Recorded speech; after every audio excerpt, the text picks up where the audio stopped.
"Excuse me, but the staff entrance is in the back."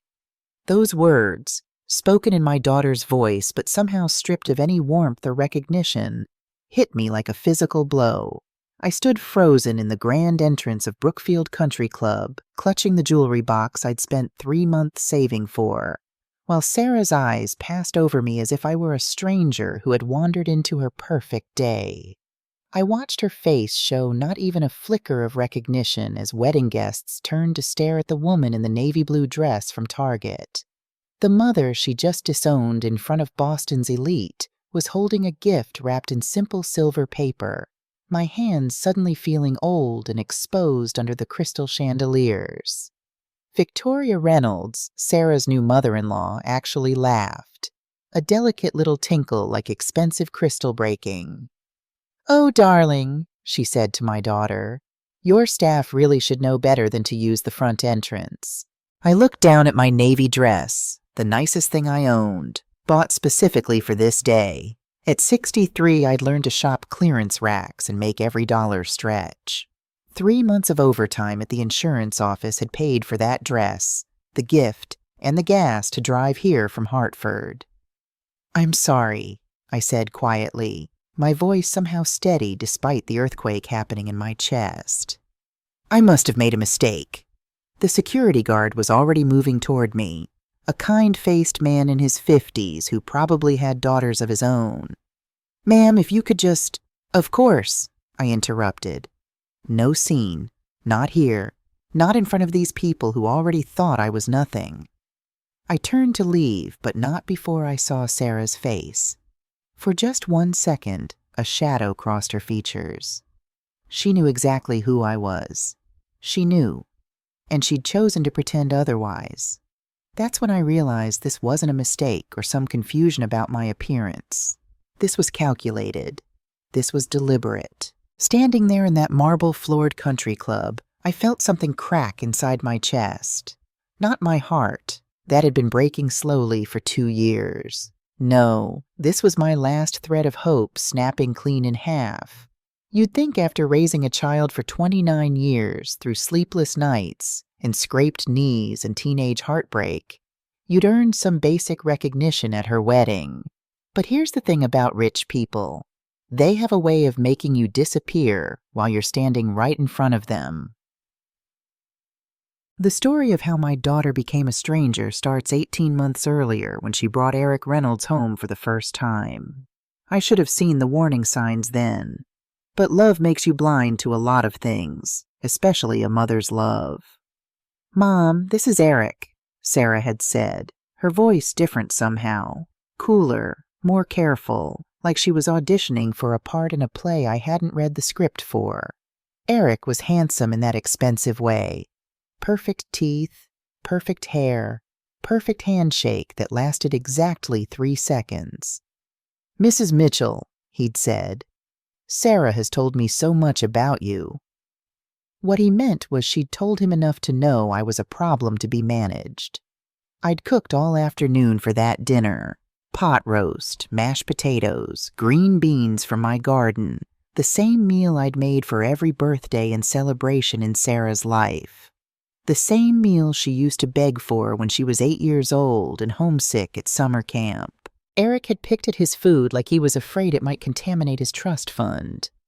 "This is very authentic," he'd said. That word, authentic, like I was some kind of museum exhibit. Sarah barely ate either, watching Eric's reaction to everything. The chipped dinner plates I'd had since her childhood, the discount store tablecloth, the framed photos of our family trips to state parks and budget motels. "Mom still has that picture from when I was 10, she'd said, laughing in a way that sounded like an apology, pointing at the Grand Canyon photo on my wall. How quaint, Victoria Reynolds had replied when she'd visited a month later. She'd said it the same way you might say, how tragic. That was the beginning of the end, though I didn't know it then. I thought I was watching my daughter fall in love. What I was actually watching was my daughter fall away from me, one perfectly manicured step at a time.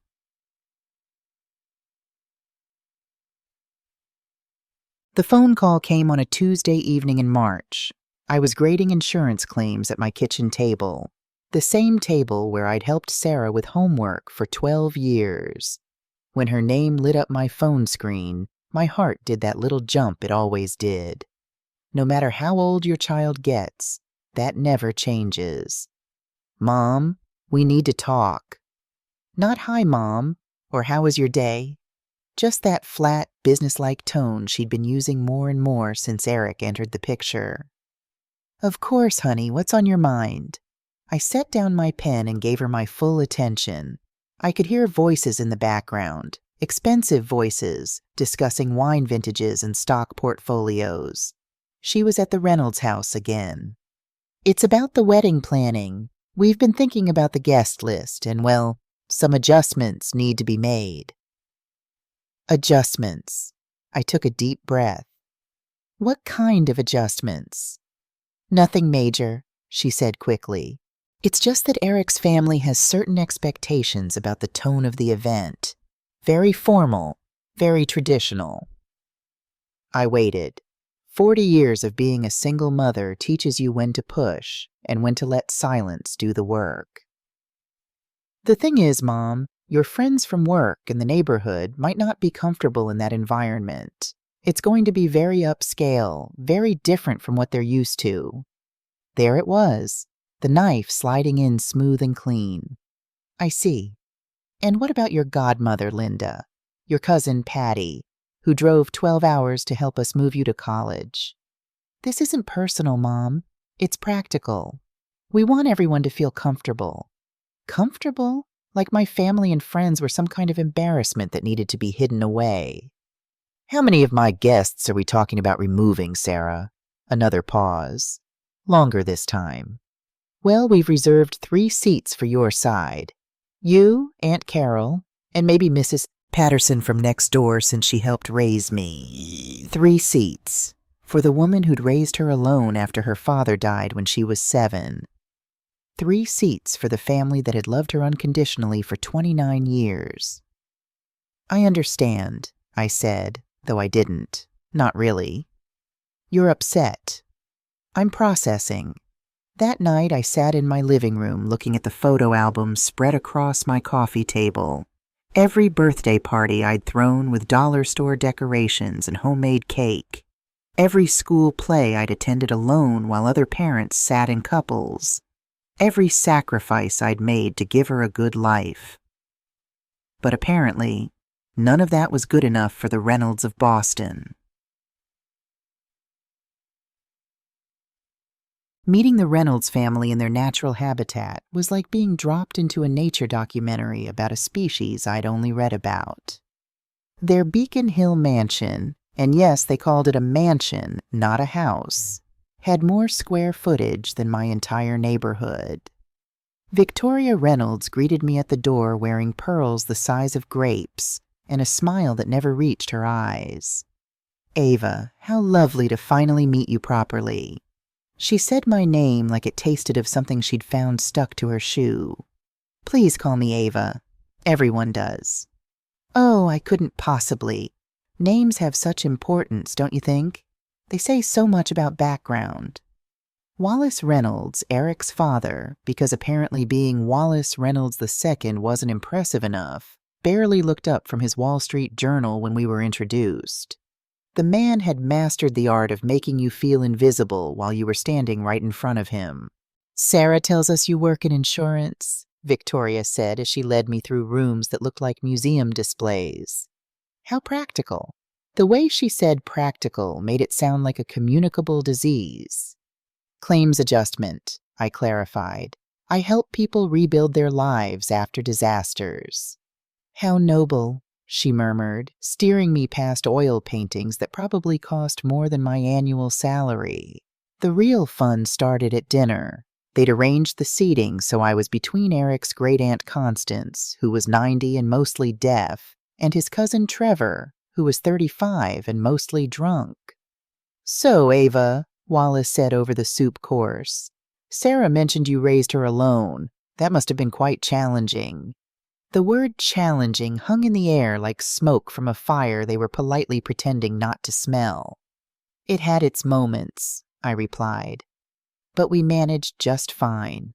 Oh, I'm sure you did your best, Victoria added with that smile again. Single motherhood is so common these days, though. Of course, children do benefit from having proper guidance. Trevor snorted into his wine. Mother means money, Ava. Children benefit from having money. Even Sarah looked uncomfortable then, but she didn't say anything. That silence spoke louder than any words could have. Fortunately, Wallace continued, Eric can provide the stability that's been lacking. That's when I understood this wasn't just about money or social class.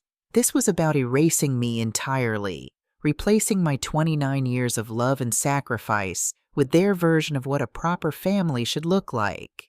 But they weren't done with me yet. As coffee was served, Victoria turned to me with that practiced smile.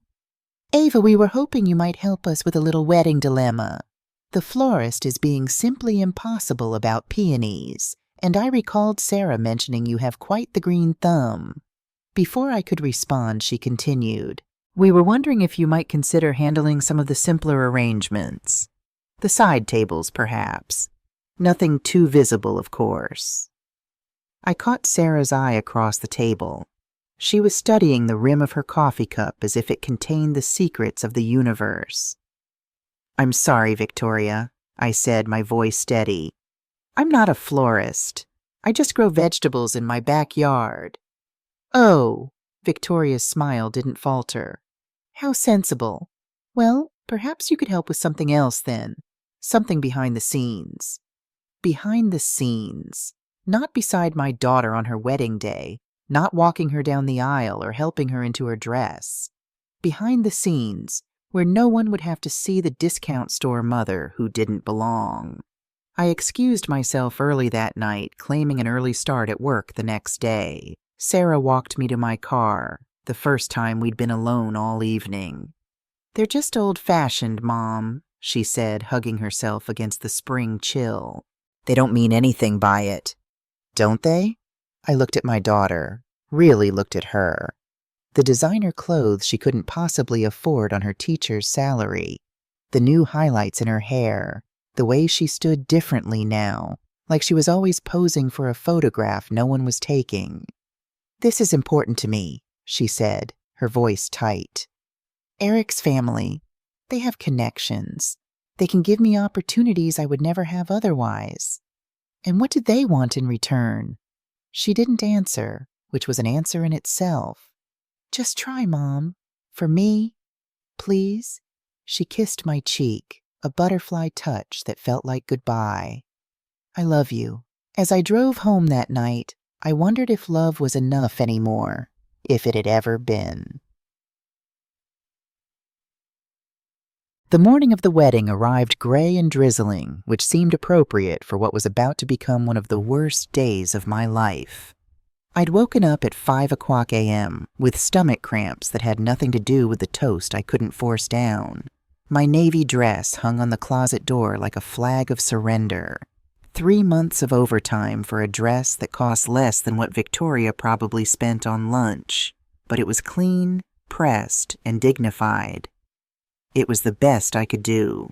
The Brookfield Country Club was everything I'd expected.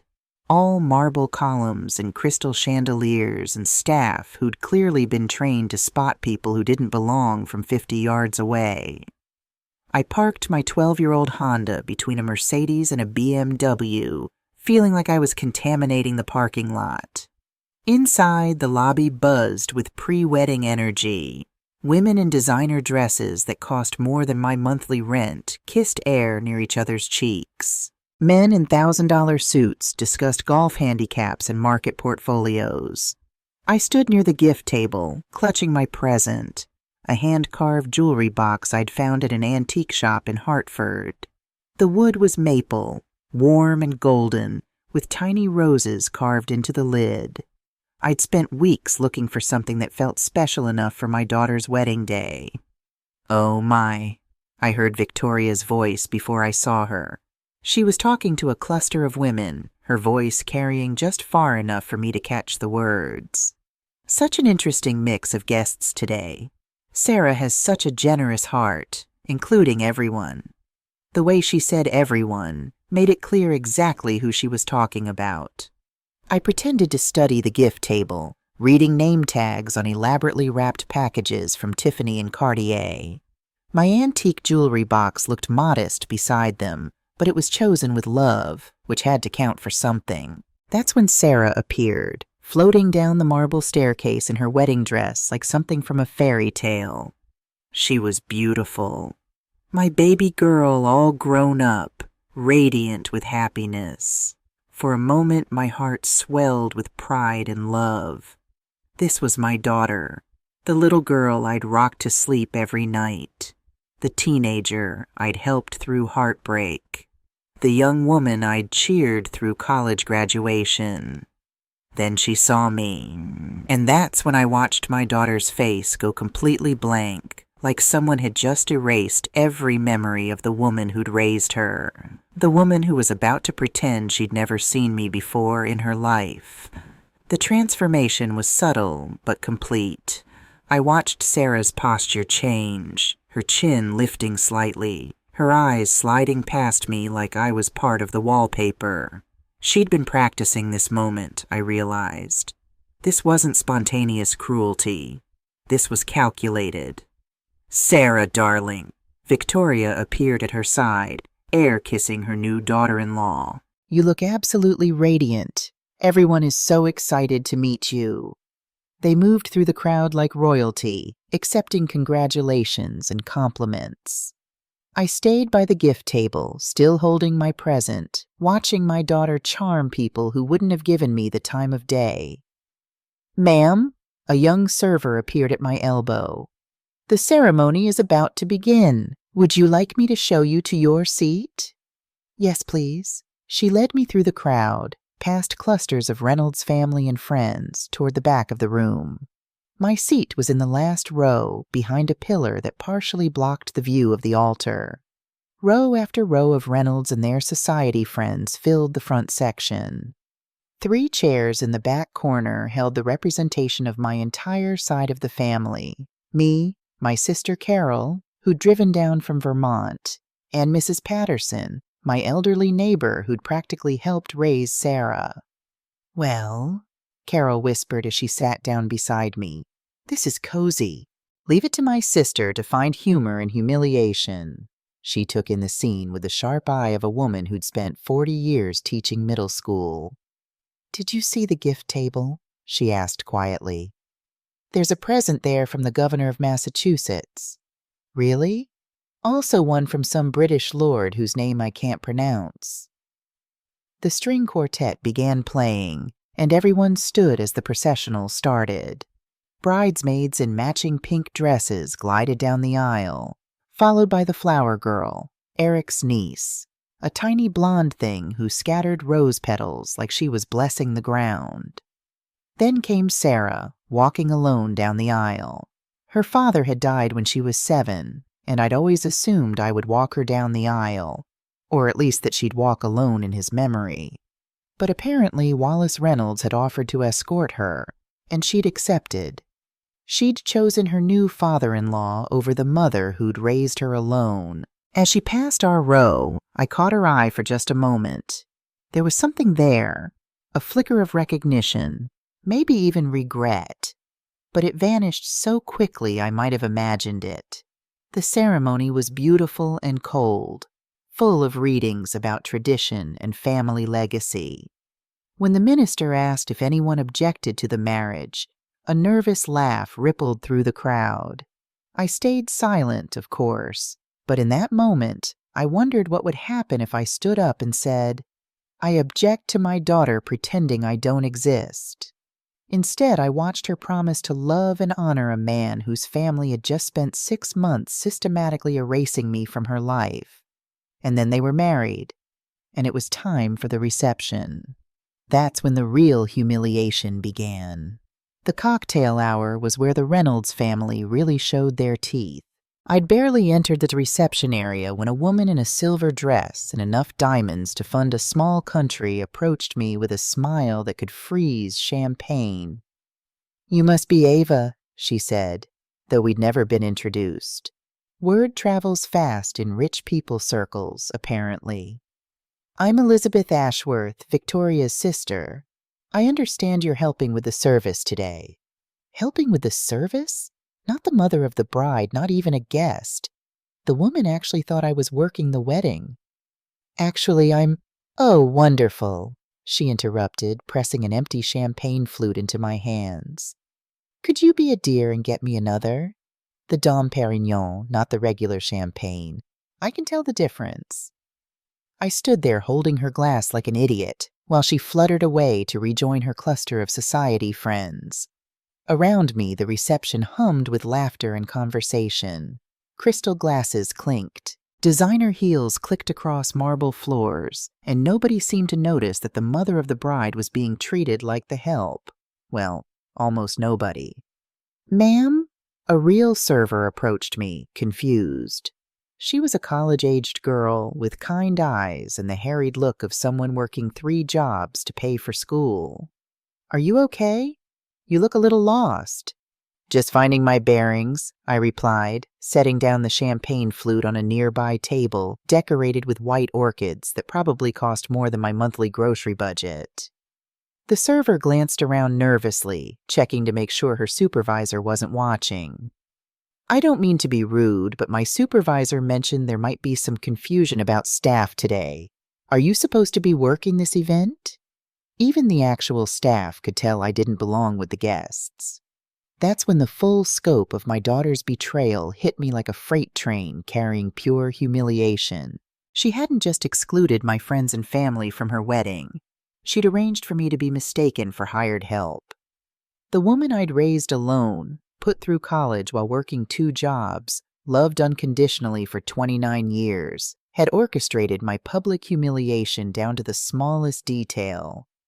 No, honey, I said gently, my voice steadier than I felt. I'm not working. I'm the bride's mother. The girl's eyes widened in horror. Oh my God.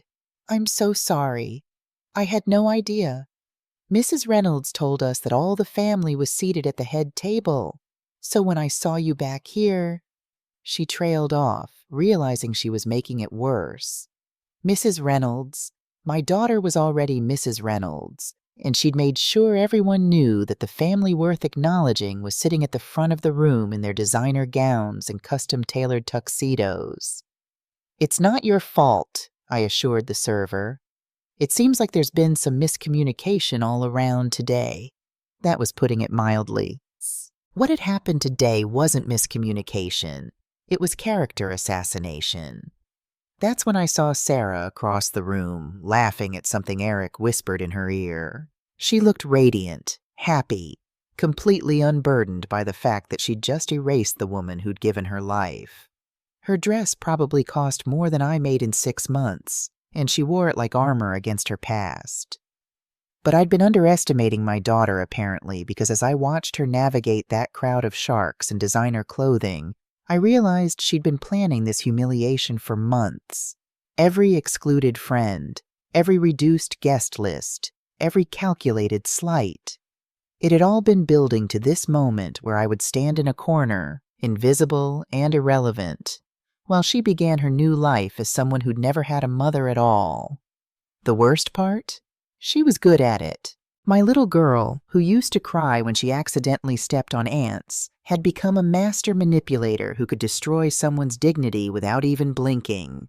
But she'd forgotten one important thing about the woman who raised her. I didn't give up easily, and I'd been dealing with people who thought they were smarter than me for 40 years. Dinner was announced with the kind of fanfare usually reserved for royal coronations. The head table gleamed with gold-rimmed china and crystal that probably cost more than my car. Sarah sat there like a princess holding court, accepting congratulations from a parade of well-wishers who treated her like she'd just solved world hunger instead of marrying into money. I found my assigned seat at a small table tucked behind a massive potted palm in the far corner of the room, practically hidden from view. The location was so remote it might as well have had its own zip code. My table mates were an interesting mix of the discarded and the dismissed. the florist, the photographer's assistant, 2 elderly cousins who'd apparently been deemed too embarrassing for prime seating, and a +1 whose date had abandoned her for better company. "Well, this is cozy," Cousin Eleanor muttered, adjusting her hearing aid and squinting at the distance to the head table. "I haven't been stuck at the reject table since your Uncle Fred's second wedding. At least then they gave us dinner rolls."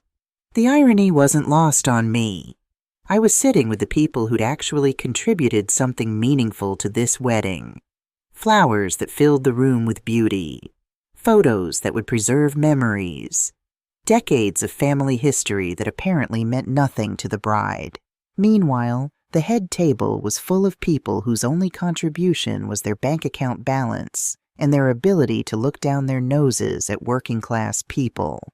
Wallace Reynolds stood to make the first toast, tapping his crystal glass with a sterling silver knife that probably cost more than my monthly rent. His voice carried easily across the room, trained by years of boardroom presentations and country club speeches. "Today we celebrate not just a marriage, but the joining of 2 families with shared values and traditions. Eric and Sarah represent the best of what young people can achieve when they're raised with proper guidance and support." Shared values. I almost choked on my water. What values would those be? The importance of money over loyalty? The art of pretending inconvenient people don't exist? The belief that love can be purchased with the right wedding venue and enough champagne? Proper guidance. 29 years of single motherhood apparently didn't qualify as proper guidance. All those nights I'd stayed up helping with homework. All those soccer games I'd attended alone while other parents sat in couples. All those sacrifices I'd made to give her opportunities I'd never had. None of that counted as guidance in Wallace Reynolds' world. The speech continued with platitudes about tradition and legacy, words that sounded pretty but meant nothing when you stripped away the fancy packaging. I watched the guests nod approvingly, sipping their expensive wine and mentally calculating the cost of the flower arrangements. The photographer moved between tables, capturing candid moments of joy and celebration. When she reached my table, she paused, checking her notes with a confused expression. "Excuse me, are you Ava Mitchell?" "Yes, the bride's mother." "That's right." She looked genuinely puzzled, glancing back at her notes and then toward the head table where the official family was seated. "I was told by the wedding planner that there would be no family photos from the bride's side, just the Reynolds family portraits." No family photos.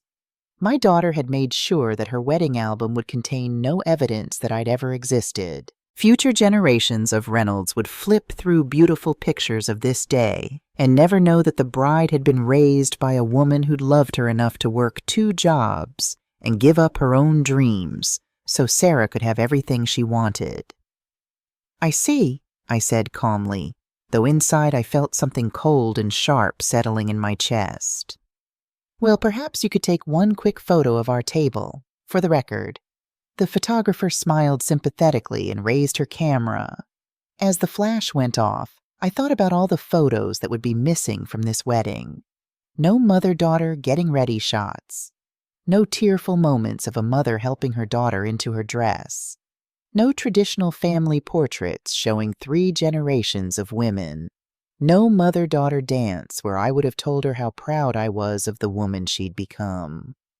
Sarah had choreographed my elimination so completely that future generations of Reynolds would never know she'd had a mother at all. In her version of history, she'd apparently been raised by wolves or spontaneously generated from pure ambition. But here's what my daughter didn't know about me. 40 years of adjusting insurance claims teaches you how to investigate things that don't add up. And something about this whole situation smelled like a cover-up that went way beyond social embarrassment. During the band's break, I excused myself to use the restroom and took a little detour past the club's business office. Call it professional curiosity, or maybe just the instincts of a woman who'd spent decades following paper trails that led to uncomfortable truths. The door was slightly ajar, probably left open during the chaos of coordinating the evening's events, and I could hear familiar voices inside having what sounded like a very private conversation. "It's absolutely crucial that there's no connection visible to anyone looking from the outside," Wallace was saying, his voice tight with stress. "The SEC investigation is still ongoing, and they're specifically looking for patterns in our social circle." My feet stopped moving. SEC investigation. I pressed myself against the wall, heart pounding. "Dad, you're being paranoid," I heard Eric reply, though his voice carried less confidence than his words suggested. "Nobody's going to trace anything back to the family trust. The shell companies are clean. The wedding guest list alone would raise questions if anyone looked closely enough," Wallace continued. "That's why we needed to keep certain people away from this event. People with the wrong kind of professional background." My blood turned to ice water. This wasn't about social embarrassment or class differences. This was about something much bigger and much more dangerous. "What about Ava?" Victoria's voice was sharp with the kind of anxiety that comes from knowing you're in deep trouble. "She could be a real problem if she starts asking the right questions. Her job makes her exactly the type of person we can't have sniffing around." "She won't be a problem." Sarah's voice made my heart stop completely. "Trust me, Mother. I know exactly how to handle her. She's so desperate for my approval that she'll believe whatever I tell her." Mother. My daughter was calling Victoria Reynolds mother with the same tone she'd once used for me, and she was talking about me like I was a stray dog that needed to be managed. "Good," Wallace continued, his voice carrying the cold calculation of a man used to making problems disappear. "The less she knows about Eric's business arrangements, the better for everyone involved. A claims adjuster with her experience would recognize financial irregularities immediately if she saw the right documents." That's when the pieces clicked into place like tumblers in a lock opening to reveal something ugly hidden inside. My profession wasn't just embarrassing to them, it was genuinely dangerous. I'd spent 20 years investigating insurance fraud, following complex paper trails, connecting dots that others missed, building cases that sent criminals to federal prison. And apparently there were dots here that the Reynolds family desperately didn't want connected by someone with my particular skill set. I slipped away from the door and returned to my table, my mind racing through possibilities and implications. What kind of SEC investigation involved wedding guest lists? What business arrangements required shell companies? And why was my daughter so confident she could manipulate me into staying quiet about whatever illegal activities her new family was involved in? The band returned from their break and announced the traditional father-daughter dance. Wallace walked Sarah onto the floor while the crowd watched approvingly, cameras flashing as they captured the touching moment. She looked up at him with the same adoring expression she used to reserve for me back when I was the most important person in her world. As they swayed to the opening notes of My Girl, a song I used to sing to her when she was small and scared during thunderstorms, I realized that this wedding wasn't just about joining two families. It was about burying evidence of anything that might complicate the Reynolds' carefully constructed facade of respectability, including me. But they'd made one crucial mistake in their calculations. They'd assumed that a working-class woman from Hartford would be too intimidated by their wealth and power to fight back when she discovered their secrets. Clearly, they'd never met a woman who'd raised a daughter alone while working full-time and going to night school, who'd built a career investigating criminals who thought they were too smart to get caught. Time to show them what proper guidance really looked like. The next morning I was up before dawn, fueled by determination rather than sleep. I sat at my kitchen table with a legal pad and a pot of coffee, creating a timeline of everything I'd observed about the Reynolds family since Sarah had brought Eric home. First, there were the unexplained financial patterns. Eric's constantly fluctuating lifestyle, sometimes flashing cash like it was going out of style, Other times claiming he needed to wait for a transfer to clear before he could even pay for dinner. The sudden influx of expensive gifts for Sarah after his yacht insurance claim was processed. The new car he bought the week after his accidental kitchen fire. Then there were the business inconsistencies. The vague descriptions of what exactly the Reynolds family investment firm actually invested in. The references to offshore accounts that Wallace had let slip at dinner once, then quickly changed the subject. The way Eric would take calls in hushed tones, stepping outside whenever certain numbers appeared on his phone. I'd noticed all these things but dismissed them as the peculiarities of the wealthy, a world I didn't understand. But now, with the SEC investigation revelation, they formed a pattern that was all too familiar to a fraud investigator like me. My kitchen clock ticked away as I made lists, drew connection diagrams, and jotted down dates and figures from memory. The sun was rising when I finally sat back, staring at the evidence I'd compiled. It wasn't conclusive, not yet, but it was enough to start digging deeper. I picked up my phone and made a call to an old colleague, Martin Davis, who'd left our insurance company to work for the SEC 3 years ago. We'd maintained our friendship over occasional lunches and holiday cards. "Marty, it's Ava Mitchell. Sorry to call so early." "Ava?" He sounded surprised but pleased. "No problem at all. I've been up for hours. New baby doesn't believe in sleeping past 5. What can I do for you? I need to pick your brain about something. Hypothetically speaking, of course." "Of course," he said, understanding immediately. Hypothetical situations are my specialty. Say there was a family, wealthy, well-connected, who might be running a sophisticated insurance fraud scheme. Multiple claims across different companies, always just large enough to solve immediate cash flow problems, but not big enough to trigger major investigations. Property damage that conveniently occurs right when they need liquidity. There was a pause on the other end of the line. "That's quite a detailed hypothetical, Ava. It gets more interesting. Add in shell companies, offshore accounts, and a potential SEC investigation." I see. His voice had gone professionally neutral. "And how hypothetical is this scenario? Let's just say I attended a wedding yesterday where I heard some interesting things." Martin sighed. "Ava, you know I can't discuss ongoing investigations." "I'm not asking you to. I'm just wondering, hypothetically, what kind of evidence would be most valuable to someone investigating such a scenario?" Another pause, longer this time. "Well, hypothetically speaking, documentation of a pattern would be crucial. Financial records showing the timing of insurance payouts relative to other financial activities. Proof of deliberate property damage. Communications discussing the fraud explicitly. And if someone had reason to believe they could access such evidence, that someone should be extremely careful," Martin said gravely.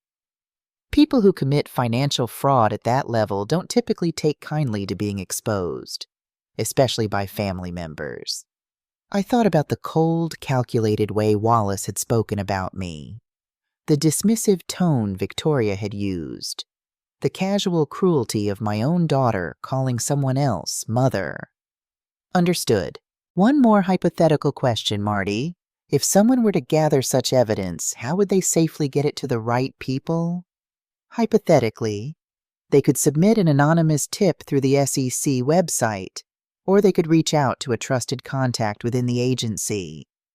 But Ava," his voice softened, "whatever you're mixed up in, be careful." "Always am," I replied. "Thanks for the chat, Marty." "Any time. And Ava, sometimes family isn't who we think they are. Doesn't mean we stop loving them. Just means we love them with our eyes open." After hanging up, I sat with his words for a long moment. Loving Sarah with my eyes open meant accepting that she had chosen the Reynolds and their money over me and our history. It meant acknowledging that my own daughter was willing to erase me to secure her place in their world. It meant facing the possibility that she might even be complicit in their crimes. The thought made my stomach clench, but I pushed through it. I had work to do. People like the Reynolds relied on silence and intimidation to protect their schemes. They counted on the Avas of the world to stay quiet, to accept humiliation rather than make waves. Not this time, not this Ava. I spent the next several hours doing what I do best, researching. I pulled up public records on the Reynolds family businesses. I searched news archives for mentions of their properties and insurance claims. I looked up SEC filings and property transfers. Bit by bit, a picture began to emerge. A sophisticated financial shell game designed to generate cash through fraudulent insurance claims while hiding the money through a maze of companies and accounts. By mid-afternoon, I had enough to know I was on the right track, but not enough to prove anything conclusively. For that, I would need access to documents that weren't publicly available. Documents that might be in the Reynolds family home, or perhaps Eric's apartment, or possibly even in my daughter's possession. The thought of Sarah being involved in something so fundamentally dishonest made my heart ache. This wasn't the daughter I raised. The Sarah I knew valued integrity above all else. She'd once returned a $20 bill she found in the school hallway, spending hours tracking down its owner. She'd volunteered at homeless shelters throughout high school. She'd chosen to become a teacher because she wanted to make a difference in children's lives. When had she changed so completely? Had the allure of wealth and status been so powerful that it had corrupted her very core? Or was she just playing a part, trying to fit into the Reynolds world without realizing the true cost? I had to find out. Not just for the sake of the investigation, but for my own peace of mind.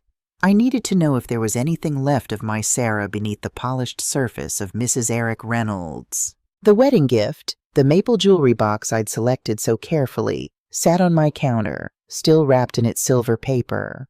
Sarah had never even taken it from my hands. I stared at it now, running my fingers over the simple wrapping, feeling the contours of the box beneath. Inside was a letter I'd written to her, expressing my love and hopes for her future. Words she would never read now. But maybe that gift could still serve a purpose. Maybe it could be my way back into the Reynolds world, and my path to the evidence I needed. I picked up my phone again, this time dialing Sarah's number. It went straight to voicemail. She was probably on her honeymoon by now, sipping champagne on some exclusive beach, safely distanced from her embarrassing past. "Sarah, it's Mom," I said, keeping my voice neutral. "I still have your wedding gift. I know things were hectic yesterday and we didn't get a chance to connect properly. Call me when you get back so I can drop it off. Love you." The plan was simple. I would use the gift as an excuse to visit the Reynolds mansion or Eric and Sarah's new home. Once inside, I would keep my eyes open for any documents or information that might confirm what I suspected about their financial schemes. It wasn't much of a plan, but it was a start. And in the meantime, I had more research to do. The moment I'd been waiting for came during Sarah and Eric's honeymoon. I received a text message from Victoria Reynolds, of all people. "Ava, we've received your wedding gift at the house. Sarah insists we hold it for her return. Perhaps you'd like to retrieve it and present it to her properly at their homecoming dinner next Sunday. 6 p.m. Formal attire." I read the message 3 times, looking for the trap. It seemed too easy. An invitation to the Reynolds mansion, handed to me on a silver platter. But then I understood. This wasn't Victoria being kind. This was Victoria asserting dominance once again. By suggesting I retrieve my own gift, she was implying it wasn't good enough to remain among the other presents. And present it properly was her way of saying I'd failed at even this basic social function. "Thank you, Victoria," I replied. "I'll be there." The week passed in a blur of preparation. I spent my days at work as usual, processing claims and helping people rebuild their lives after disasters. But my evenings were dedicated to building a case against the Reynolds family. I created a detailed timeline of suspicious insurance claims, property damage, and financial transactions that I'd pieced together from public records. I also prepared myself mentally for seeing Sarah again. Despite everything, she was still my daughter. The little girl who'd fallen asleep in my arms countless nights. The teenager who'd cried on my shoulder over her first heartbreak. 29 years of love doesn't disappear overnight, even when it's met with betrayal. By the time Sunday arrived, I'd assembled enough circumstantial evidence to raise serious questions about the Reynolds family's business practices. What I needed now was something concrete. Documents, emails, anything that would definitively prove fraudulent intent. I chose my outfit carefully, a simple black dress I'd owned for years, paired with pearl earrings that had belonged to my mother. Nothing new, nothing that could be dismissed as trying too hard. I wasn't there to impress anyone. I was there to find the truth.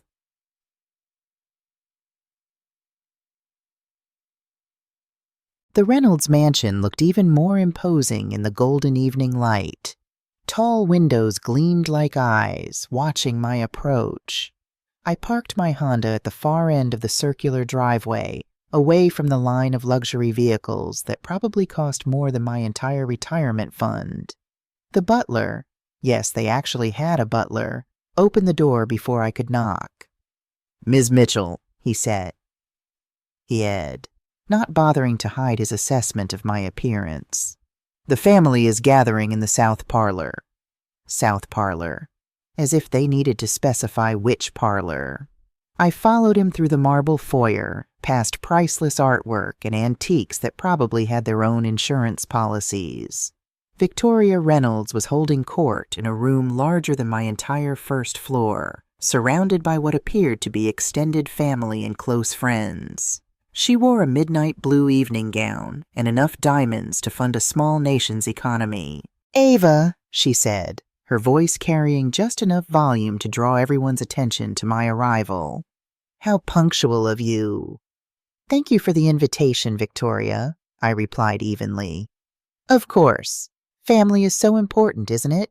Even the unconventional arrangements." A titter of laughter rippled through the room. These people were so practiced at cruelty they could weaponize politeness. "Where's my gift?" I asked, cutting through the pretense.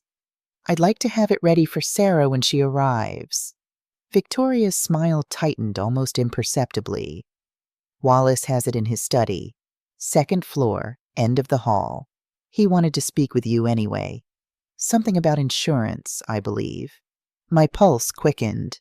Wallace's study, where business was conducted, where documents might be kept, where evidence might be found. "Thank you," I said, already moving toward the grand staircase. "I'll find my way." I climbed the stairs deliberately, taking in details as I went. Photographs lined the wall, generations of Reynolds family history displayed in ornate silver frames. Near the top were recent additions. Eric's graduation from Harvard Business School, Eric and Sarah's engagement photos, their wedding portraits, already framed and hung, the ink barely dry. I paused at one that caught my eye. Sarah in her wedding dress, standing between Victoria and Wallace. All three beaming at the camera. The perfect family portrait. No empty space where a mother should be. No acknowledgement that she had ever belonged to anyone else. The hallway was long and hushed, thick carpet absorbing the sound of my footsteps. At the end was a set of heavy double doors, slightly ajar. I could hear Wallace's voice inside, speaking quietly but intensely to someone. "Need to move everything offshore before the SEC subpoenas are filed. The Cayman account is still our best option, but we need to be careful about the timing. If they connect the Hartford property claim to the..." He stopped abruptly as I knocked on the doorframe. "Excuse me, Wallace?" Victoria said you had my gift. Wallace Reynolds was standing behind a massive mahogany desk, phone pressed to his ear. He looked momentarily startled, then composed his features into a mask of polite indifference.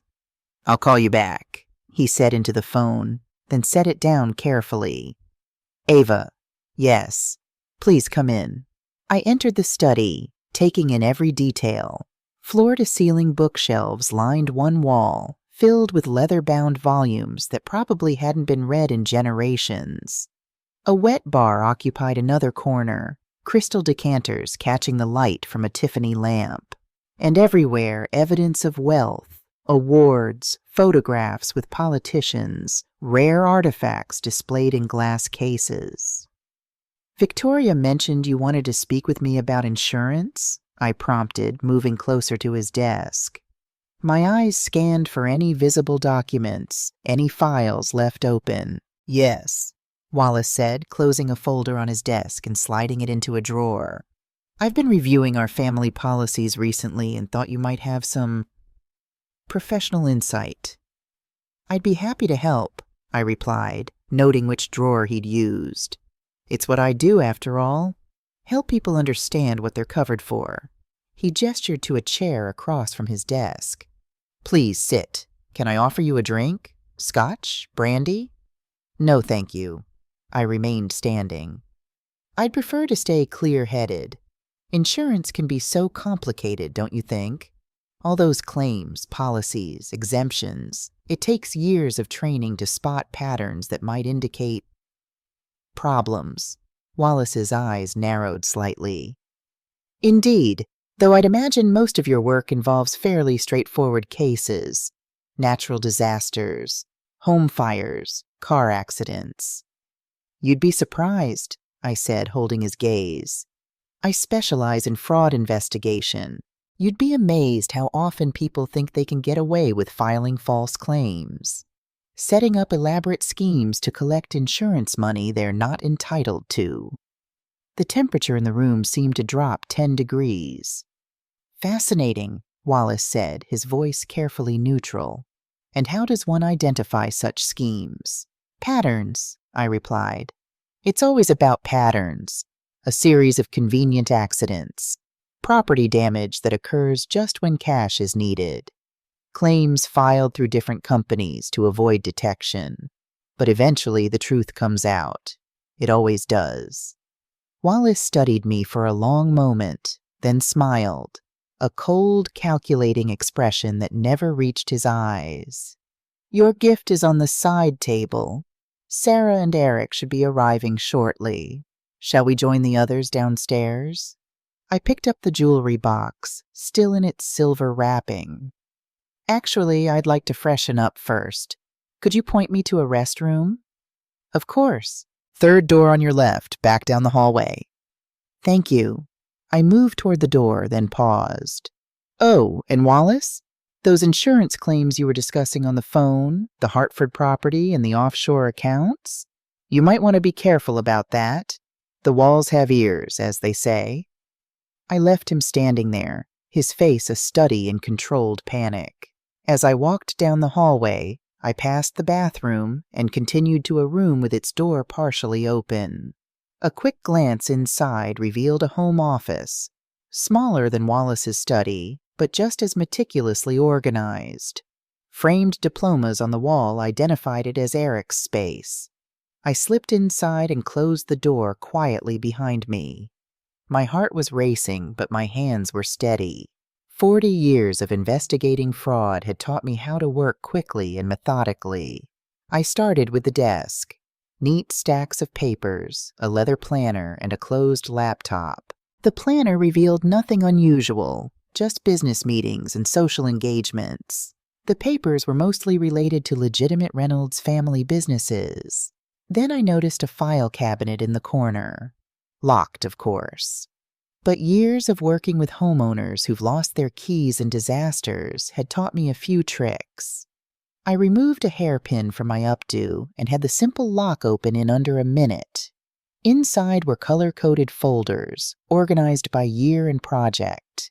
I quickly scanned the labels, looking for anything related to insurance or property. And there it was, a thick red folder labeled Property Incidents 2022-2025. I pulled it out and began flipping through the contents. Page after page of insurance claims, police reports, repair estimates, all meticulously documented. A yacht fire in Newport, water damage at a Manhattan apartment, a break-in at their Aspen home, a car accident in the Hamptons. Each incident perfectly timed to coincide with major financial outlays or investment opportunities. But what caught my attention were the notes in the margins. Handwritten calculations of exactly how much money would be needed and when. Notations about which insurance companies to use for which claims to avoid raising suspicions. Even instructions about what type of damage would be most believable and least scrutinized. This wasn't opportunistic fraud. This was systematic, calculated criminal activity spanning years. And based on the handwriting on several documents, both Eric and Wallace were involved. I pulled out my phone and quickly photographed key pages, making sure to capture the handwritten notes and signatures. My hands were shaking now, but not from fear, from a strange mixture of professional satisfaction and personal devastation. I'd found exactly what I needed to prove the Reynolds family's crimes. But in doing so, I'd also confirmed that my daughter had married into a family of sophisticated criminals. As I replaced the folder and relocked the cabinet, I heard voices in the hallway, including one I would recognize anywhere. Sarah had arrived. I slipped out of Eric's office and made my way to the bathroom, where I took a moment to compose myself.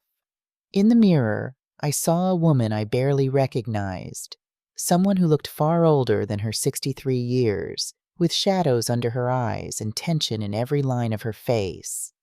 "Pull yourself together, Ava," I whispered to my reflection. "You've faced worse than this." But had I? I'd weathered my husband's death, raised a child alone, built a career from nothing. I'd survived financial hardship, loneliness, and the ordinary heartbreaks of a long life. But I'd never had to face the possibility that my only child might be implicated in criminal activity, that the daughter I raised to value honesty above all else might have chosen money and status over integrity. I splashed cold water on my face, reapplied my lipstick, and straightened my shoulders. Whatever happened next, I would face it with dignity. When I returned to the south parlor, the energy had shifted completely. Sarah and Eric stood in the center of the room, tanned and glowing from their honeymoon, accepting congratulations and admiration from the assembled guests. Sarah wore a white sundress that made her look younger than her 29 years, her hair lightened by the Caribbean sun. For a moment seeing her there, my baby girl, so beautiful, so happy, I almost reconsidered my plan. Could I really be the one to bring this all crashing down? To potentially send her new father-in-law and husband to prison? To destroy the life she'd chosen, even if that life was built on lies? Then Sarah looked up and saw me. For just an instant, something flashed across her face. Recognition, perhaps even a hint of guilt or shame. But it was quickly replaced by the same polite, distant expression she'd worn at the wedding. "Mother," she said, but she wasn't talking to me. She was embracing Victoria, kissing her cheek affectionately. "We had the most amazing time. Wait until you see the photos." I stood quietly, my gift in hand, waiting to be acknowledged. The conversation flowed around me as if I were invisible. Tales of pristine beaches and exclusive resorts, of champagne breakfasts and sunset cruises. The vocabulary of privilege that had become my daughter's native language. Finally, Victoria noticed me hovering at the edge of the group. "Ah, Ava! There you are. Sarah, darling, your mother has brought a gift." Sarah turned, her expression carefully neutral. "Oh, thank you." She didn't move to take it from me, so I stepped forward and placed it in her hands. I hope you like it. I chose it specially for you. Sarah looked down at the silver-wrapped package as if it might contain something distasteful. Should I open it now? If you'd like, I said, though I knew she wouldn't. The last thing Sarah wanted was to draw attention to our connection. Perhaps later, she said predictably, setting the gift on a side table without another glance. Eric and I were just about to share our photos. The group moved toward the large television on the far wall, eager to see images of luxury most of them took for granted. I remained where I was, suddenly exhausted by the charade. What was I doing here, pretending to be part of a world that had no place for me? "Excuse me," I said quietly, though no one was listening. "I should be going." I made my way to the foyer, retrieving my coat from the butler without meeting his eyes. Behind me, I could hear laughter and exclamations as Sarah and Eric narrated their honeymoon adventures. I was almost to the door when I heard footsteps hurrying after me. "Mom?" I turned, surprised. Sarah stood in the hallway, looking uncertain for the first time since I'd arrived. "You're leaving?" she asked. "Yes," I said simply. "I don't belong here, Sarah. We both know that." She glanced over her shoulder, checking that we were alone. "Look, I know things have been difficult, but you have to understand this is important to me. Eric's family, their connections, their world. It's everything I've worked for." "Is it?" I asked. "Is this really what you've worked for, Sarah? To cut ties with everyone who loved you before you had money? To pretend your past doesn't exist? To be involved with people who commit fraud?" Her eyes widened. "What are you talking about?" "I know about the insurance scams, Sarah. The fabricated property damage. The convenient accidents that fund Eric's lifestyle. The shell companies and offshore accounts. I saw the files." Sarah's face drained of color. "You don't understand." "Then explain it to me. Explain how my daughter, who used to lecture me about returning extra change at the grocery store, is now comfortable with systematic fraud." "It's not like that," she whispered fiercely.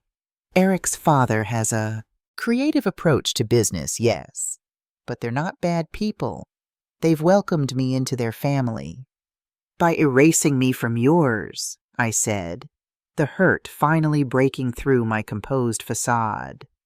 "They've welcomed you on the condition that you pretend you weren't raised by a single mother who worked insurance claims, that you didn't come from a modest home in Hartford, that you didn't attend public school and state college before you reinvented yourself. That's not fair." "No, it's not fair," I agreed. "None of this is fair, Sarah. Not what they've done to me. Not what you've allowed them to do. And certainly not the crimes they're committing." "What are you going to do?" she asked, fear creeping into her voice. I looked at my daughter, really looked at her. The woman she'd become was almost unrecognizable to me now. Polished, poised, and willing to compromise her integrity for the sake of status and wealth. "I haven't decided yet," I said honestly. "But I want you to think very carefully about the choices you've made and the people you've aligned yourself with. Ask yourself if this is really who you want to be." "You don't understand what's at stake," Sarah said, her voice hardening. "This isn't just about money. It's about opportunities, connections, a future I could never have otherwise." "At what cost, Sarah? Your integrity? Your past? Your mother?" Before she could answer, Eric appeared in the hallway behind her. "Sarah, everyone's waiting for us to continue the photos." He noticed me, and his expression cooled. "Ava, leaving so soon?" "Yes," I said, meeting his gaze steadily. "I've seen everything I need to see." Sarah's eyes widened slightly at the double meaning of my words. "Mom," "Goodbye, Sarah," I said, opening the front door. "When you're ready to be honest, with me, with yourself, you know where to find me." I walked out into the cool evening air, the door closing behind me with a heavy finality. In my purse was my phone, containing photographic evidence of years of sophisticated insurance fraud. Evidence that could destroy the Reynolds family and potentially my daughter's future. The question was, what was I going to do with it? 3 days later, I sat in my living room, staring at the business card in my hand. Martin Davis, Securities and Exchange Commission. My old friend and colleague had agreed to meet with me off the record to discuss my hypothetical situation. I'd spent those 3 days in a state of emotional paralysis, torn between my duty as a citizen and fraud investigator and my love for my daughter. The evidence on my phone was unambiguous. The Reynolds family had systematically defrauded insurance companies of millions of dollars over many years. They'd used that money to maintain their lavish lifestyle and fund other potentially illegal business ventures. But Sarah, what would happen to Sarah? Even if she wasn't directly involved in the fraud, her marriage to Eric made her vulnerable. At minimum, she'd face public humiliation and social ostracism. At worst, she could be investigated as an accomplice, especially given her recent integration into family business discussions. The doorbell rang, interrupting my thoughts. Martin had arrived. I let him in, noting how little he'd changed in the years since we'd worked together. Still the same serious eyes behind wire-rimmed glasses, the same meticulously pressed shirt and sensible tie. "Ava," he said warmly, embracing me briefly. "It's good to see you, though I wish it were under better circumstances." "Thanks for coming, Marty," I said, leading him to my living room. "Can I get you coffee?" "Already had too much today," he said, settling onto my couch. "Let's just talk." I sat across from him, clutching my phone like a lifeline. "Before I show you what I found, I need to know something. How much trouble is my daughter in?" Martin's expression softened. "That depends on many factors. Her level of involvement, whether she knew about the fraud before or after marrying into the family, whether she's benefited financially, whether she's actively participated. And if she didn't know, if she was just blinded by the lifestyle, the status, then she might face some difficult questions, but legally she'd likely be in the clear. Morally," he shrugged, "that's between her and her conscience." I nodded, then unlocked my phone and handed it to him. "These are photos I took in Eric Reynolds' office. Insurance claims, notes, evidence of systematic fraud dating back at least 3 years. Martin scrolled through the images slowly, his expression growing increasingly serious. When he finished, he looked up at me with a mixture of professional respect and personal concern. "This is substantial, Ava. Multiple instances of documented fraud, notes indicating premeditation, evidence of a pattern. It's exactly the kind of material our investigation has been seeking. So the SEC is investigating the Reynolds family." "I can neither confirm nor deny that," he said automatically, then sighed. "But off the record, yes. For several years now, we've suspected insurance fraud was one of their methods for generating quick cash, but we've struggled to find concrete evidence. And now we have it," he said simply. "The question is, are you willing to officially provide this evidence? It would mean making a formal statement, potentially testifying if the case goes to trial. Your name would be part of the record." The implications were clear. If I formally turned over this evidence, I would be publicly identifying myself as the person who helped bring down my daughter's new family, the final severing of whatever fragile connection still existed between us. What if I submitted it anonymously? Martin shook his head. "Chain of custody issues. The defense would argue the evidence was obtained illegally or fabricated. Without your testimony about how and where you found these documents, it significantly weakens the case." I stood and walked to my window, looking out at the small backyard where Sarah had once played. The swing set was long gone, but the maple tree that had shaded it still stood, its leaves beginning to turn gold with the approaching fall. Can I have some time to think about it? I asked finally. Of course, Martin said, standing to join me. But not too much time, Ava. If the Reynolds realize someone has accessed these documents, they'll destroy the originals, move assets, cover their tracks. I understand. As I showed Martin out, he paused at the door. For what it's worth, I think you raised a good daughter, Ava. Whatever choices she's made recently, that foundation is still there. Don't give up on her just yet. After he left, I returned to the living room and picked up a framed photograph from my mantel. Sarah at her college graduation, beaming with pride, her arm around my shoulders. Both of us smiling, unaware of how much would change in the years ahead. I was still standing there, lost in memories, when my doorbell rang again. Assuming Martin had forgotten something, I opened it without checking first. Sarah stood on my porch, alone, her eyes red-rimmed from crying. "Mom," she said, her voice breaking, "I need your help."